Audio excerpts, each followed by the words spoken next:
مفتی صاحب اگر برا خواب دیکھیں تو کیا پڑھنا چاہیے؟ ہاں جی، بڑا اچھا اور اہم سوال ہے۔ کچھ کام کرنے چاہیے۔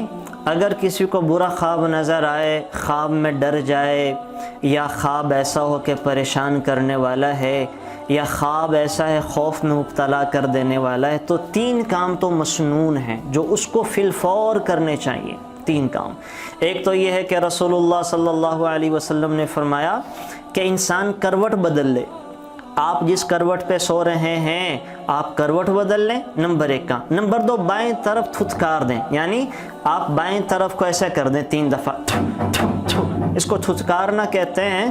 تو دوسرا کام، بائیں طرف 3 دفعہ تھتکار دے۔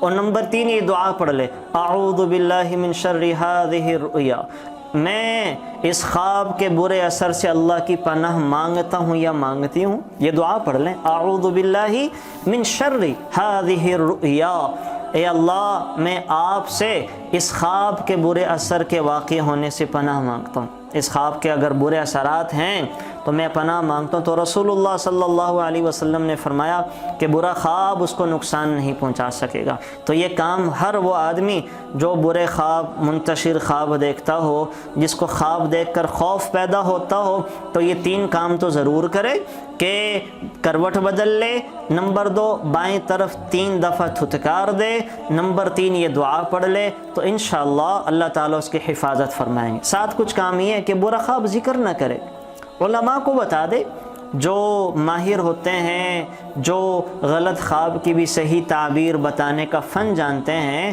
یا اس کو اگنور کر دیتے ہیں، تو ان کو بچائے۔ برا خواب ذکر نہ کرے عام لوگوں کو، ورنہ اللہ وہ کر دیں گے جیسا سا وہ آدمی تعبیر دے گا۔ ایک آدمی ابن سیرین رحمۃ اللہ علیہ کے پاس آیا، ایک کسی اور کے پاس گیا، بلکہ ایک آدمی نے خواب دیکھا کہ اس کی ایک ٹانگ مشرق میں، ایک مغرب میں۔ اس نے کسی کو بتا دیا، نتھو پھتھو کو، تو وہ کہنے لگا کہ تو چرا کیوں نہیں؟ اسی وقت وہ آدمی گرا اور اس کی دونوں ٹانگیں چر گئی۔ اب جس نے یہ منظر دیکھا وہ خوابوں کی تعبیر کے امام ابن سیرین رحمۃ اللہ علیہ کے پاس آیا اور آ کر یہ سارا ماجرا ذکر کیا کہ ایک آدمی نے خواب دیکھا، جا کر کسی نتھو پھتھو کو بچایا اور اس نے یہ تعبیر دی، وہ اسی وقت گرا اور اس کی ٹانگیں چری اور مر گیا۔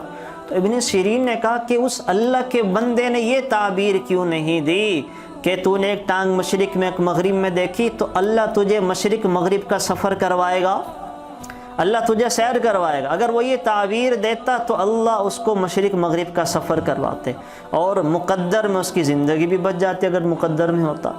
تو خواب بتانے والے پر بہت زیادہ انحصار ہوتا ہے، اسی لیے اللہ کے نبی کا بھی فرمان ہے کہ اپنا خواب سوائے عقل مند کے کسی اور کو ذکر نہ کیا جائے، ورنہ اللہ ویسا سا کر دیں گے جیسی سی وہ تعبیر دے گا۔ تو ایک تو یہ کیا جائے کہ کسی کو اپنا خواب برا خواب نہ بتائیں، اور پھر جو اللہ کے نبی کا فرمان ہے صدقۃ رد البلا، اگر خدا نہ خواستہ مقدر میں کسی مصیبت کا آنا ہے تو صدقہ کر دیں، توبہ استغفار کریں، اللہ تعالیٰ انشاءاللہ اس صدقہ توبہ استغفار کی برکت سے اس خواب کے برے اثر کے واقع ہونے سے محفوظ فرما لیں گے۔ تو یہ چند کام کر لیں تو انشاءاللہ پھر برا خواب اثر اور نقصان نہیں پہنچا سکے گا۔